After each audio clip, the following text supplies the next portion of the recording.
ಕಾಂಗ್ರೆಸ್ನಲ್ಲಿ ಗಾಂಧಿ ತತ್ವಗಳು ಉಳಿದಿದೆಯಾ? ನಾನು ನಿಮ್ಮನ್ನೇ ಕೇಳ್ತೀನಿ. ಇಲ್ಲ, ಅವರು ಹೇಳ್ತಾರೆ ರಾಮ ಅಣ್ಣವ ನಮ್ಮ ಎದೆಯಲ್ಲಿದ್ದಾನೆ, ಬಿಜೆಪಿ ಅವರು ಬಾಯಲ್ಲಿದ್ದಾನೆ. ಯಾರಿಗೆ ಅಲ್ಲಿದ್ದಾರೆ ಅಂತೇಳಿ ಅವರವರಿಗೆ ಗೊತ್ತು. ಗಾಂಧೀಜಿಯವರು ಹೇಳಿದರು, ಸ್ವತಂತ್ರ ಬಂದ ನಂತರ ಕಾಂಗ್ರೆಸ್ ಅನ್ನೋದು ಹೋರಾಟಕ್ಕಾಗಿ ಮಾಡಿದ್ದ ಪಕ್ಷ. ಚುನಾವಣೆಗೆ ನೀವು ಯಾವುದೇ ಪಕ್ಷದ ಹೆಸರಿಟ್ಕೊಳ್ಳಿ, ಇದನ್ನು ಬರ್ಖಾಸ್ತು ಮಾಡಿಬಿಡಿ ಅಂದ್ರೆ ಮಾಡಿದ್ರ ನೀವು?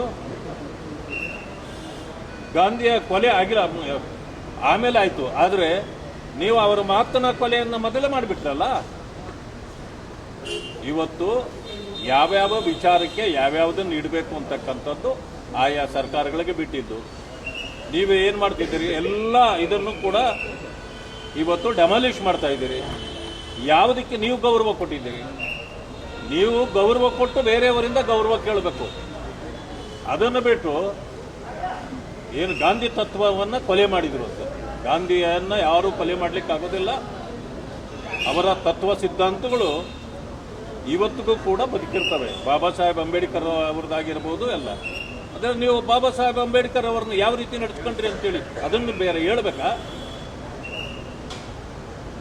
ನೀವು ಗೋಡ್ಸೆ ಪೂಜೆ ಮಾಡ್ತೀರಿ, ಗೋಡ್ಸೆ ಆರಾಧಕರು ನೋಡ್ರಿ, ನಾವು ಅಲ್ಲಲ್ಲ, ಅವ್ರ ಹೇಳಿಕೆ ಎಲ್ಲ ಸತ್ಯ ಅಲ್ಲ.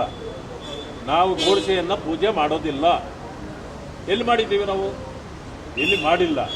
ಆದರೆ ನಿಮ್ಮ ಆರೋಪಕ್ಕೆಲ್ಲ, ನಿಮ್ಮ ಆರೋಪಗಳೇ ಸತ್ಯ ಅಂತ ನಾವು ಒಪ್ಪಲಿಕ್ಕೆ ಸಾಧ್ಯ ಇದೆ? 20 ವರ್ಷ ನಾವು ಆಡಳಿತ ಮಾಡಿದ್ರು ಕೂಡ ಯಾವುದನ್ನ ಬದಲಾವಣೆ ಮಾಡಿರಲಿಲ್ಲ. ಆದರೆ ಬಿಜೆಪಿಯವರು ಬದಲಾವಣೆ ಮಾಡಿ, ಹೆಸರು ಬದಲಾವಣೆ ಮಾಡಿರ್ತಾರೆ, ಕೆಲಸ ಬದಲಾವಣೆ ಅಲ್ಲ. ಅಲ್ಲಲ್ಲ, ಬೇಕಾದಷ್ಟು ಬದಲಾವಣೆಗಳು ಮಾಡಿದ್ದಾರೆ. ಆದರೆ ಅವರು ಜನಪರವಾದ ನೀತಿ ಸಿದ್ಧಾಂತಗಳೇ ಅವರಲ್ಲಿಲ್ಲ. ಅವರು ಜನರನ್ನು ಕೆರಳಿಸಿ ಕೇವಲ ಮತ ಬ್ಯಾಂಕ್ ಮಾಡಿಕೊಂಡು ಓಲೈಕೆ ಮಾಡಿ ಬದುಕುವಂಥವರು ಅವರು. ಇವತ್ತು ನಿದರ್ಶನಗಳನ್ನು ಕೊಡ್ಬೋದು ಅಂತಂದ್ರೆ ಎಷ್ಟೇ ಕೊಡ್ಬೋದು. ಸುಮ್ಮನೆ ಭಾಷಣದಲ್ಲಿ ಮಾಡೋದೇ ಬೇರೆ, ನಡೆಯಲ್ಲೇ ಬೇರೆ. ಅದನ್ನು ಇದರಲ್ಲೇ ಹೇಳ್ಬೋದಲ್ಲ. ಪರಿಶಿಷ್ಟ ಜಾತಿ ವರ್ಗಗಳಿಗೆ 42,000 ಕೋಟಿ ಇಟ್ಟಿದ್ದೀವಿ ಅಂತೇಳಿ ಇವತ್ತಿನವರೆಗೆ 1 ರೂಪಾಯಿನೂ ಅವರಿಗೆ ಸೇರಿದಂತೆ ಮಾಡಿರುವಂಥದ್ದು ಇಲ್ಲಲ್ಲ. ನೀತಿಗಳು ಹೇಳೋದು ಬದಲಾವಣೆ ಮಾಡೋದು ಅವಶ್ಯಕತೆ ಇತ್ತ ಬಿಜೆಪಿ ಸ್ಟ್ಯಾಂಡ್ ಅಲ್ಲ. ಅದು ಅದರ ಸ್ಟ್ಯಾಂಡ್ ಏನು ಅಂತಂದ್ರೆ ಜಿ ರಾಮ್ಜಿ ಅನ್ನೋದು ಏನು ಅನ್ನೋದನ್ನು ಅವ್ರನ್ನ ತಿಳ್ಕೊಳ್ಬೇಕು. ಈಗ ಒಂದು ಸಮಯ ಮನ್ರೇಗಾ ಅಂತಿತ್ತು. ಏನಾಗಿತ್ತು? ಸೇಮ್ ಕೆಲಸ ಸೇಮ್ ಇದೆಯಲ್ಲ, ಹೆಸರು ಬದಲಾವಣೆ ಆದರೂ ನಿಮಗೇನಾಯ್ತು? ನೀವು ಬದಲಾವಣೆ ಮಾಡಿರೋ ಬೇಕಾದಷ್ಟು ಹೆಸರುಗಳಿವೆ. ರಾಜ್ಯದ 40% ದುಡ್ಡು ಕೊಡ್ತೀವಿ, ರಾಜ್ಯದ ಕೇಳಿಲ್ಲ, ಅಭಿಪ್ರಾಯ ಕೇಳಿಲ್ಲ, ಹೆಸರು ಬದಲಾವಣೆ ಮಾತ್ರ ಸಾಧನೆನ. ಬಟ್ ಕರ್ನಾಟಕವನ್ನೇ ಕೇಳಬೇಕಂತಿಲ್ಲ. ಕೇಂದ್ರ ಸರ್ಕಾರ ಎಲ್ಲ ರಾಜ್ಯಗಳ ಒಡೆಯ ಅವರು ಕೋಳಿ ಕೇಳಿ ಮಸಾಲೆ ಅರಿಯುವಂಥದ್ದಲ್ಲ. ಎಷ್ಟು ಪರ್ಸೆಂಟ್ ನೀವು ಕೊಡ್ತೀರಿ, ಎಷ್ಟು ಪರ್ಸೆಂಟ್ ನಾವು ಕೊಡ್ತೀವಿ, ಯಾರ ಮನೆಯಿಂದ ತಂದು ಕೊಡೋದಿಲ್ಲ. ಇದು ದೇಶದ ಜನರ ಹಣ. ಅದು ಸದ್ವಿನಿಯೋಗ ಆಗಬೇಕು. ಹೆಸರು ಬದಲಾವಣೆ ಆದರೆ ಏನೂ ಆಗೋದಿಲ್ಲ.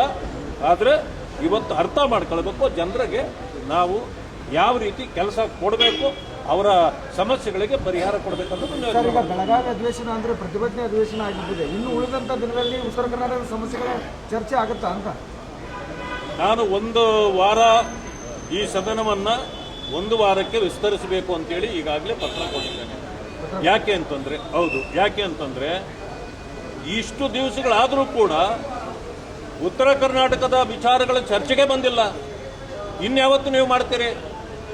ನೀವೇನು ಕುಂದ ತಿಂದು ಹೋಗಕ್ಕೆ ಬಂದಿದ್ದೀರಾ ಅಂತ ಜನ ಕೇಳ್ತಾರೆ ನಾಳೆ. ನಾವೇನು ಉತ್ತರ ಕೊಡ್ಬೇಕು ಅದಕ್ಕೆ? ಆ ಕಾರಣದಿಂದಲೇ 1 ವಾರ ವಿಸ್ತರಿಸಿ ಚರ್ಚೆ ಮಾಡೋಣ, ಆ ಸಮಸ್ಯೆಗಳಿಗೆ ಪರಿಹಾರ ಕೊಡೋಣ. ಇವತ್ತು ನೂರಾರು ಸಂಘಟನೆಗಳು ಇವತ್ತು ಹೋರಾಟಕ್ಕಿಳಿದಿವೆ. ಯಾವಾಗಲೂ ಅಷ್ಟಿರೋದಿಲ್ಲ. ಈಗ ಬೆಂಗಳೂರಿನಲ್ಲಿ ನಡೆದಾಗ 2-3 ಸಂಘಟನೆಗಳು ಕೂಡ ಹೋರಾಟಕ್ಕೆ ಬರೋದಿಲ್ಲ. ಇಲ್ಲಿ ಯಾಕೆ ಅಷ್ಟು ಬರ್ತವೆ ಅಂದರೆ ಅಷ್ಟು ಸಮಸ್ಯೆ ಇದೆ. ಸಮಸ್ಯೆ ಇರೋದನ್ನು ಪರಿಹಾರ ಮಾಡದೆ ನಾವು ಇಲ್ಲಿಂದ 1 ವಾರ ಬಂದ್ವಿ, ಪಿಕ್ನಿಕ್ ಬಂದ್ವಿ, ಹೋದ್ವಿ ಅಂತ ಅನ್ಸ್ಕೊಳಕ್ಕೆ ನಾವು ಸಿದ್ಧರಿಲ್ಲ. ಸರ್ಕಾರ ಇದಕ್ಕೆ ಒತ್ತು ಕೊಡಬೇಕು. ಅವರ ಸಮಸ್ಯೆಗಳಿಗೆ ಪರಿಹಾರ ಮಾಡಲಿಕ್ಕೆ ಅವರು ಮುಂದೆ ಬರಬೇಕು. ಇಲ್ಲ ಯಾವ ಪಕ್ಷ ನೋಡಿ, ನಮ್ಮ ಹೋರಾಟ ಇರ್ತಕ್ಕಂಥದ್ದು ಅಧಿಕಾರ ಮಾಡೋರು ಚಿಂತೆ ಮಾಡ್ಬೇಕು. ಅದನ್ನ ಅಧಿಕಾರ ಮಾಡೋರು ಚಿಂತೆ ಮಾಡ್ಬೇಕು ಅದನ್ನ. ನೀವು ಕೇಳೋ ಪ್ರಶ್ನೆ ಅಧಿಕಾರ ಮಾಡೋರಿಗೆ ಕೇಳಬೇಕು. ವಿರೋಧ ಪಕ್ಷದ ಜವಾಬ್ದಾರಿ ಇಲ್ಲ ಅಂತೀರಾ? ಈಗ ಇರೋದಕ್ಕೆ ಅಲ್ವಾ ನಾವು ಹೋರಾಟ ಮಾಡ್ತಾ ಇರೋದು. ಯೋಜನೆ ಅರಣ್ಯ ನ್ಯಾಯಾಧಿಕರಣ ತೀರ್ಪು ಯಾವುದು ನೋಟಿಫಿಕೇಶನ್ ಮಾಡ್ತಾರೆ ಕೇಂದ್ರದಿಂದ. ಯಾವುದು ಯೋಜನೆಗಳೆಲ್ಲ ಹಾ ಕೇಂದ್ರದಿಂದ ನಾವು ಇದು ಮಾಡ್ತಾ ಇಲ್ಲ, ಸುಪ್ರೀಂ ಕೋರ್ಟ್ ಸಪೋರ್ಟ್ ಮಾಡ್ತಾ ಇಲ್ಲ. ಅಂದ್ರೆ ಉತ್ತರ ಕರ್ನಾಟಕ ಭಾಗದ ಜನರು ನೋಡಿ, ನೀವು ಕೋರ್ಟ್ ಸಪೋರ್ಟ್ ಮಾಡ್ತಾ ಇಲ್ಲ ಅಂತ ಹೇಳ್ಬೇಡಿ. ಕೋರ್ಟಿನ ಮೇಲೆ ಯಾರು ಆಪಾದನೆ ಮಾಡೋಕ್ಕಾಗೋದಿಲ್ಲ. ನೋಡಿ, ಗೆಜೆಟ್ ನೋಟಿಫಿಕೇಶನ್ ಆಗಿದೆ. ಕೋರ್ಟ್ಗಳ ಅಡ್ಡ ಬಂದಾಗ ಗೌರವಿಸ್ತಕ್ಕಂಥ ಕೆಲಸವನ್ನ ಮಾಡಬೇಕು. ಎರಡನೇ ತೀರ್ಪು ಗೆಜೆಟ್ ಆಗಿಲ್ಲ. ಈಗ ಸರ್ವಪಕ್ಷ ನಿಯೋಗ ತಗೊಂಡು ಹೋಗಿ ಕೇಂದ್ರ ಸರ್ಕಾರ ಒತ್ತಾಯ ಮಾಡೋಕೆ ನಿಮಗೆ ಕೇಂದ್ರದಲ್ಲಿ ಒಂದು ಆದ್ರೆ ನಿಮಿಷದಲ್ಲಿ ಆಗೋ ನೀವು ಮುಖ್ಯಮಂತ್ರಿಗಳನ್ನ ಕೇಳ್ರಿ. ಹಾಗಾದ್ರೆ ಮುಖ್ಯಮಂತ್ರಿದ ಅಷ್ಟೇ ಪಾತ್ರ. ಮುಖ್ಯಮಂತ್ರಿಗಳನ್ನ ಕೇಳ್ರಿ.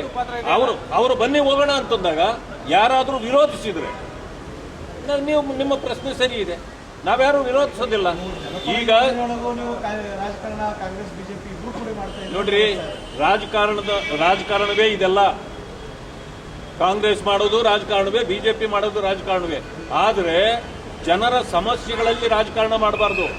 ರಾಜಕಾರಣವೇ ಪಕ್ಷಗಳು ಮಾಡ್ತಾ ಇರೋದು. ಯೋಜನೆಗಳು ಆಗ್ತಾ ಇದೆಯಲ್ಲ ಸರ್, ನೀವು ಮಾಡಬೇಕು. ಜನರ ಸಮಸ್ಯೆಗಳನ್ನ ಆಡಳಿತ ಪಕ್ಷ ಕೇಳಬೇಕು. ನಮಗೇನು ಅವಕಾಶ ಕೊಟ್ಟಿರೋದು ನೀವು? ನಾವು ಹೋರಾಟ ಮಾಡುವಂತ ಅವಕಾಶ ನಾವು ಮಾಡ್ತಾ ಇದ್ದೀವಿ. ಅದನ್ನ ಅರ್ಥ ಮಾಡ್ಕೊಳ್ಬೇಕು ಅವರು. ಹೆಂಗಾಗ್ಬಿಟ್ಟಿದೆ ಅಂದ್ರೆ, ಒಂದು ಕಡೆ ಕೇಂದ್ರ ಸರ್ಕಾರ ಬಿಜೆಪಿ ನಿಮ್ದಿರತ್ತ, ಕಾಂಗ್ರೆಸ್ ಇಲ್ಲದತ್ತ. ನೀವು ಅವ್ರ ಮೇಲೆ, ಅವ್ರು ನಿಮ್ಮ ಮೇಲೆ. ಆಗ ನಾವೇನ್ ಮಾಡೋದಿಲ್ಲ. ಉತ್ತರ ನೋಡಿ, ಕರ್ನಾಟಕದವ್ರು. ಕೇಂದ್ರ ಸರ್ಕಾರದ ಪಾತ್ರ ಎಷ್ಟಿರುತ್ತೋ ಅಷ್ಟೇ ಇರುತ್ತೆ. ರಾಜ್ಯ ಸರ್ಕಾರದ ಪಾತ್ರವೇ ಮುಖ್ಯ ನಮ್ಮ ರಾಜ್ಯಕ್ಕೆ. ಆದ್ರಿಂದ ವಿರೋಧ ಪಕ್ಷವಾಗಿ ನಾವು ರಾಜ್ಯದ ಸಮಸ್ಯೆಗಳಿಗೆ ಪರಿಹಾರ ಕೊಡ್ತಕ್ಕಂಥ ಸಂದರ್ಭದಲ್ಲಿ ನಾವು ಪೂರ ಕೋಆಪರೇಟ್ ಮಾಡಬೇಕು. ಆ ಕಾರಣದಿಂದ ನಾವು ಸಿದ್ಧರಿದ್ದೇವೆ, ಅದನ್ನು ಮಾಡಲಿ. ನಾವು ಹೇಳಿದ್ದನ್ನು ಯಾವುದನ್ನು ಕೇಳಲಾರ್ದೇ ಇದ್ರೆ ನಾವೇನ್ ಮಾಡ್ಲಿಕ್ಕೆ? Okay sir, okay. ಧನ್ಯವಾದ.